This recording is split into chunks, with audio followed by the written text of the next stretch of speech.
Оваа жена една година талкала по ходниците на кардиологија, за подоцна да и биде откриено дека има пулмолошки проблем. Констатиран и бил канцер, пошто битката ја продолжила на онкологија. Сега ни солзи во очите раскажува какво е нејзиното секојдневие. Цели денови походници од сабајле до вечер, со зрачење, еве сега во моментот сум на зрачење, каде што чекам по 3 сати до 4 за зрачење од 10 минути, затоа што само еден апарат работи таму. Само едниот апарат, другиот не работи. Цела Македонија е дојдена во онкологија и походниците е нешто страшно.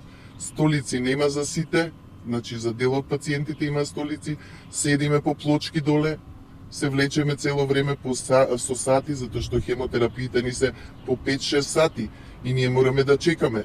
Капацитетот толкав е за цела Македонија. Сервисирање на апаратот е причина што ги наполни ходниците на онкологија, се правдаат од таму. Објаснуваат дека клиниката има 3 апарати, но едниот е на сервис и тврда дека проблемот наскоро ќе се реши. Но пациентите алармираат и на недостиг на дел од терапијата.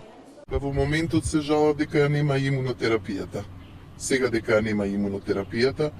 Последните потписи треба да бидат ставени за наскоро да пристигнат потребните лекови, тврдат од клиниката.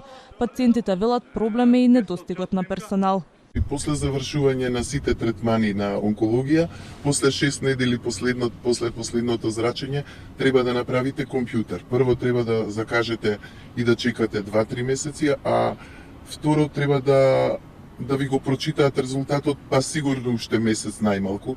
Истото и на петскен, не можете да дочекате до петскен и резултатот за да ви го прочитаат потребно е 2-3 недели исто од петскен.